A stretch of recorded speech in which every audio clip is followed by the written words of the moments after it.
Podcast is intended for mature audiences. The views and opinions expressed are those of the panelists and do not reflect in any way those of the podcast partners, sponsors, or affiliates. Enjoy. ThaBoxingvoice.com. You need that fear. All I'm trying to do is make a stand for something that I truly believe is right. I truly believe is right. I want to be like you. Come on, man. I'm the face of boxing. I'm the cash cow. I hold the record with pay-per-view. My job, I know my job, I know my situation. I don't want to fight. Nazi production. But it's gonna be very difficult for both of us. ThaBoxingvoice.com. Welcome back, ladies and gentlemen, to another edition of the Boxing Voice Radio. Hopefully, you've already subscribed right here to youtube.com/The Boxing Voice and got your notification because you clicked on that notification bell. And you know, this is our second show today. We're back to talk some boxing. WBC making a ruling that will allow Canelo to sidestep Charlo and have a voluntary defense. And Tom Lawford, the promoter of Triple G, is also petitioning while in the WBC convention right now in Kiev, something like that. Some part of the Ukraine out there somewhere in the Uzbekistan or I don't know, Abu something. The point is they're petitioning to get the WBC to force a third fight with Canelo and Triple G. So this is what we're going to be talking about. If you're interested in talking said topic, you know the number to call in, 1-425-569-5241. You could also add Nestor Gibbs on Skype to be part of the conversation. Let's go out to my co-host, Narok. Him 50 million. Whether people thought it was real or not, motherfucker, we ain't playing. Who got time to play? I'm ready to whoop ass and get this money. You feel me? ThaBoxingvoice.com. 2 attempts, handed bands over. Sicko hit, shot and miss. 2 to stand over. Turn up. Breadwinner, huh? Look who in the building. Let me check my Instagram. I might be at 1 million. ThaBoxingvoice.com. Yo, what's up, baby? We're back with another one. WBC, man, what are y'all doing? I always put these little things in place and people work their way to a mandatory position or number one position, and it's always like a little stall with all this stuff, man. I don't know what's going on, but Jamal Charlo deserves his shot at this WBC title.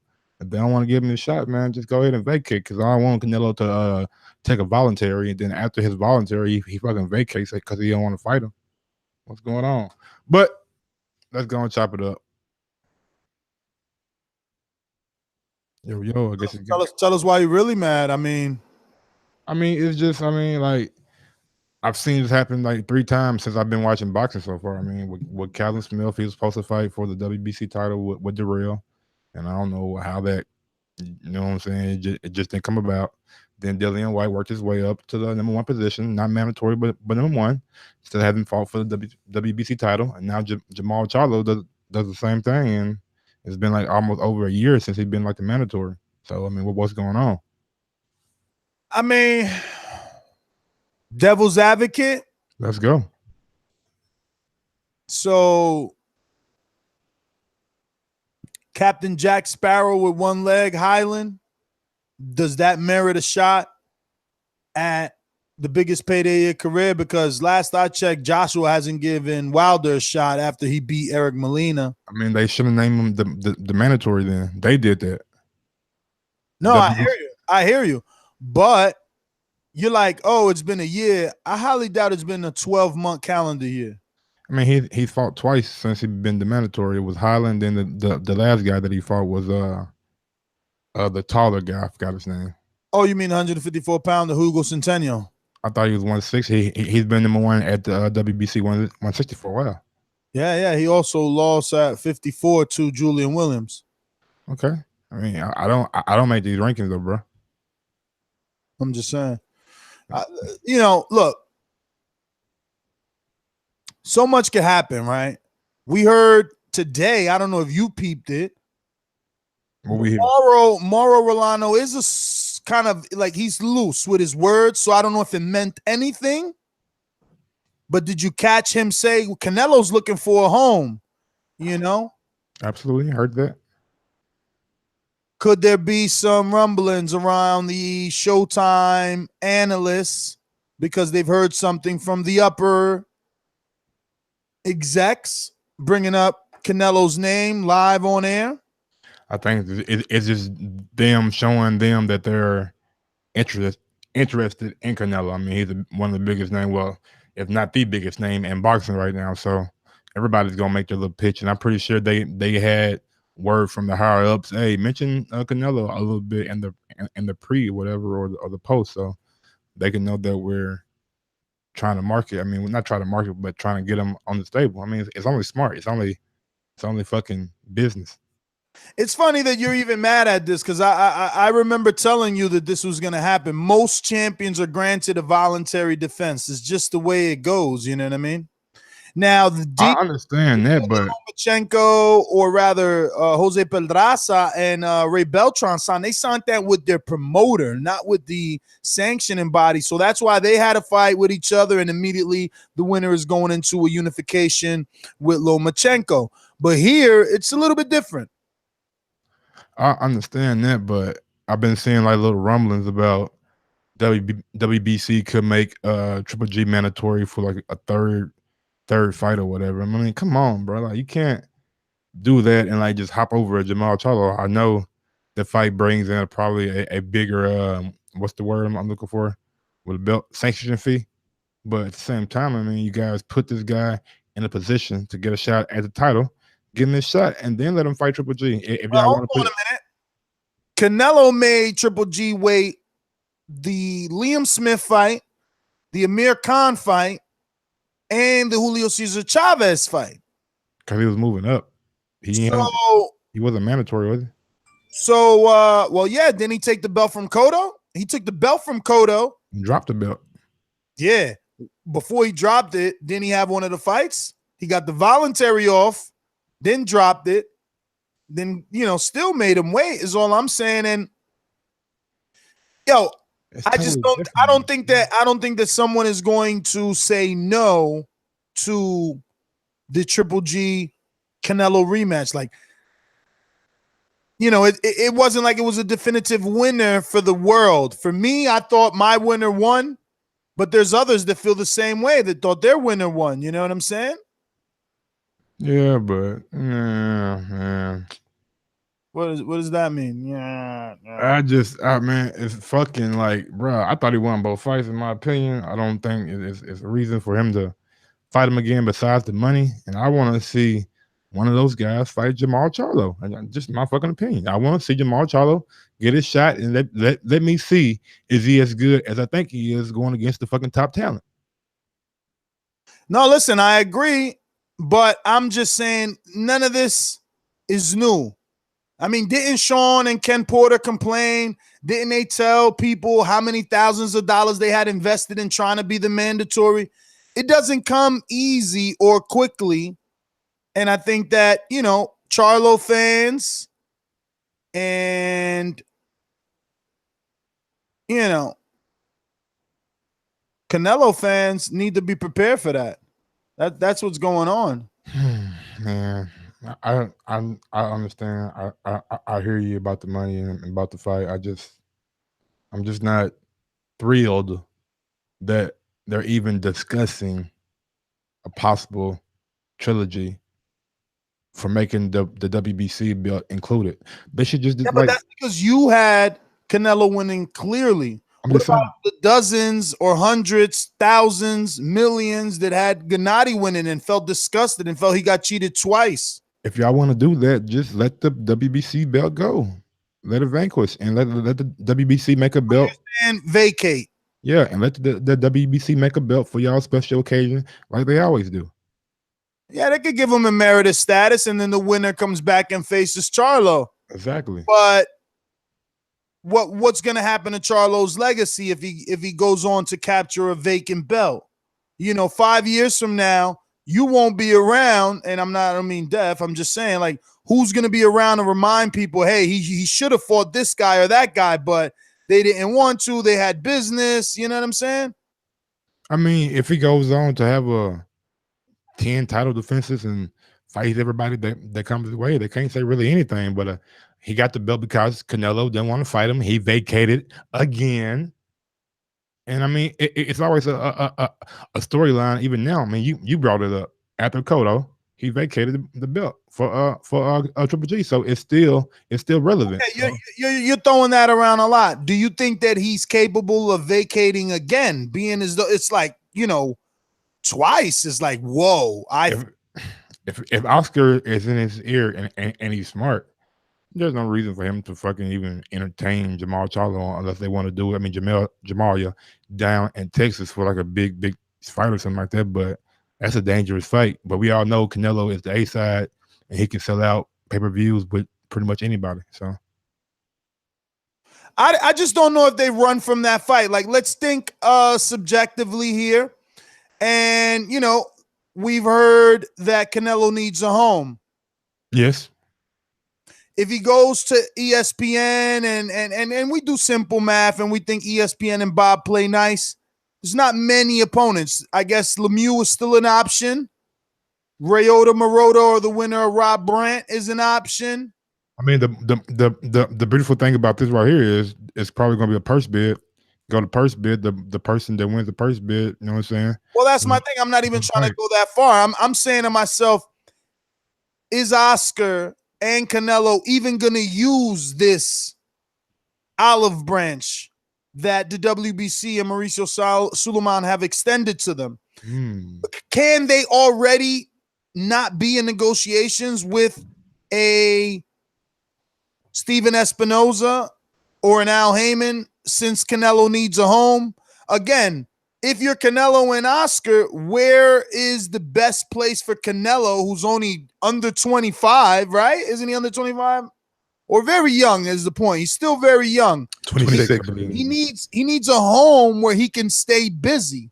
If the world thinks Jamal Charlo is the real big threat, well, then I'm sure Canelo and Golden Boy can put together a 4-fight deal with Canelo with Showtime, where they let him fight a Willie Monroe and a Julian Williams, et cetera, and then finish it with Jamal Charlo, similar to how Andre Ward and Sergey Kovalev did their deal. Yeah, that's smart. I don't have any objection. I think it's the best thing that Showtime could do is offer olive branch, like you said. Like, hey, we got these 2 fights for you. Then after that, you fight Jamal Charlo, and we'll try to make it a big pay-per-view event. Or you go with Bob Arum, say, hey, I got Toyota Corolla, Ryan, what the fuck his name is, and he does big numbers over in Japan, and this could be like a super fight for you. So I mean, when you're Canelo, I mean, you're in a position of power, so it ain't much you got to do. They're gonna come to you, so you can just choose the best deal for you, and the best deal might be ESPN. I hate to say it. Look, man, I know that boxing repeats itself, history repeats itself, and in boxing it happens frequently. So I'm expecting a voluntary. Hopefully, we get 2 birds, 1 stone. The voluntary is the rematch, and he doesn't drop the belt. Dropping the belt twice back to back, that would look crazy. Jamal being from Houston, speaking English, it's a little bit different than Triple G. Now, obviously, Triple G sold tickets and had a lot of fans, right? Jamal needs to do a lot, but I don't think they'll run from that fight. I think that fight could be built properly. Okay, what if the rematch occurs and Gennady Golovkin beats Canelo this time? Now you're talking about a 4th fight, which leaves Jamal on the shelf again. That's just the way boxing is. Jamal will have to then activate those lawyers. You know what I'm saying? Push that the same way that Lawfer is all the way in Uzbekistan somewhere, or wherever the fuck this WBC convention is out there, on that side of the world. He's in Mauricio's ear saying, yo, you should push this trilogy. You should push the mandate it. Make them do it. You know what I'm saying? Somebody needs to be out there for Jamal saying, hey, mandate my guy. My guy wants his shot. He's fought twice last year waiting for this shot. He wants his shot. someone needs to be in that ear. Someone needs to be greasing them palms. You know how this shit works. You guys know how it works. The word is Jamal is supposed to be fighting again at the end of the year, so look out for that. Well, let's go out to the phone lines. We gave you our thoughts. We reported the news. We'll get your take on it, and yeah, we'll get we'll get up out of here. Smash that thumbs up button if you listen to the show. Helps with the visibility. These calls are brought to you by El Camino Electrical Services, experts in electric vehicle charging stations. For consultations and turnkey installation, visit us at elcaminoelectricalservices.com. Going out to Javier, Boomerang status. Talk to me, Javier. By way of Mastermind, of course. Yo, what's up? I'm back. But man, I don't like how do you expect to build a star, man, if you ain't gonna never let him get a fight? Like, what is the problem with Triple G? Is at the end of his career, man. Like, shit, let him go out on a goddamn high horse. Shit. Let him fight some other people, man. But Jamal Charlo, shit, it's his time. Like, get a man a shot. How can you take away a shot from a dude who deserves his chance? Like, he deserves. I don't care what you say. Like, he's been the mandatory for over a year. So I mean, why would you not go to him? Like, I understand y'all making money, but I mean, shit. Basically, it could be a battle for Texas with Charlo and Canelo. Shit. I mean, Charlo is from fucking Texas, and then Canelo fucking sells out Texas every time you go there, and you're a big ass star in Texas because there's a lot of Mexicans there. So I mean, like, you can make a huge fight out of them two if you want to, but I mean, like, I don't get it. Why would you even put that out right now that you'll make an exception for them two to fight? Like, damn, get a man some time. Like, y'all just said fuck Charlo basically. They don't even mention him. Cut it. I'm telling you guys, Javier, thanks for calling in. I'm telling you guys, Charlo has to have somebody out there. He's the WBC mandatory. Did he book his flight? Is he out there? Is he petitioning? Is he showing the WBC, hey, I'm not just ranking and sanctioning body. I'm supporting your movement, you know? Dominic, Seattle, talk to me. Hey, what's good? Man, I'll be trying to catch y'all niggas real quick, but every time I catch you, I gotta work. But when it comes to Canelo facing Triple G again, I don't really want to see it. This isn't Manny Pacquiao and Marquez. Juan Marquez. I just want to see Canelo step it up. He's already beat him. He's going to be tick for tack again, and then it's going to be, oh, let's do it again. That'll be best 4 and 5. I want to see him fight Charlo. I just want to see him fight the best of the best. It's time. This is the year of the best versus the best. So let's do it. That's my call. Dominic, thanks for calling in. We're going to go out to Hamza on Skype. Talk to me. Yo, no, I think Canelo and GGG fight would happen because obviously they did over 1 million pay-per-view fights. If Golovkin wants it, whereas with Charlo, if they fight again, it'd be good to see maybe Charlo on the undercard, maybe fighting David Lemieux or someone like that, just to build him up a bit more. And then he can also obviously make noise for the winner of the GGG and Canelo fight. All right, Hamza, thanks for calling. I don't know if I understood him correctly, Mike, but I think he said Triple G Canelo do it and put Charlo on the undercard versus Lemieux. I love that. Me too. Now, in order for that to happen, Showtime needs to at least acquire the next 2 Canelo fights. Yep. Because that means they have to acquire Triple G too on a fight-by-fight basis. Well, Triple G, you just get him fight, just the Canelo rematch. Gotcha. With an option, because it is boxing, but exactly. You get it with an option, but it is boxing because it is boxing. But we all pretty much know on a third fight, Triple G would be the epitome of boxing if he comes back on his third fight and somehow knocks out Canelo. And absolutely, definitively. Absolutely, totally agree with that. And that's what I'm saying. Like the risk factor involved, like this shit could like go the other way. I mean, Gennady got power. And if he knocks Canelo out, then Charlo gotta wait even more time. So get your lawyers, Charlo, get your management team, and go push for that mandatory. BoxingVoice.com. I've been doing this. I ain't been up and fell off. I've been through the Lennox Lewis era, the Nassim Hamed era, the Sugar Shane Moser era, the Oscar De La Hoya era, Marquez Hunter era. I've been through all the eras, and I still been How much you talk? You do too much talk. The thing is this. People want their subjective preference to be the objective reality. HBO needs to fire you. You don't know shit about BoxingVoice.com. Yo, what's up, guys? Yeah, so I wanted to kind of talk a little bit about something about Sunday. I sent you some footage when I bumped into Ronnie Fields, and you know, some of us over there with the media and stuff, we were asking him questions about Charlo and like trying to get a date out of him. And pretty much Ronnie Fields said December. Now I don't know, like, you know, if he's really speaking the truth, but he said December. And so the first thing that we were trying to do is go down like the calendar time. So we said December 1st. And he denied. He's like, no, December 1st, no. So it doesn't look like it's going to be like undercards for Wilder. So another idea someone was bringing up with the media was, hey, you know, maybe they're going to do like the reruns, you know, what they do, the pay-per-views, and sometimes they stack like a co-main to kind of like make you want to watch the rerun again if you've seen it because there's actually another fight. And he didn't really look like, you know, that was going to be it. So then it leads to like, hey, we all know what December 15 is alluding to, right?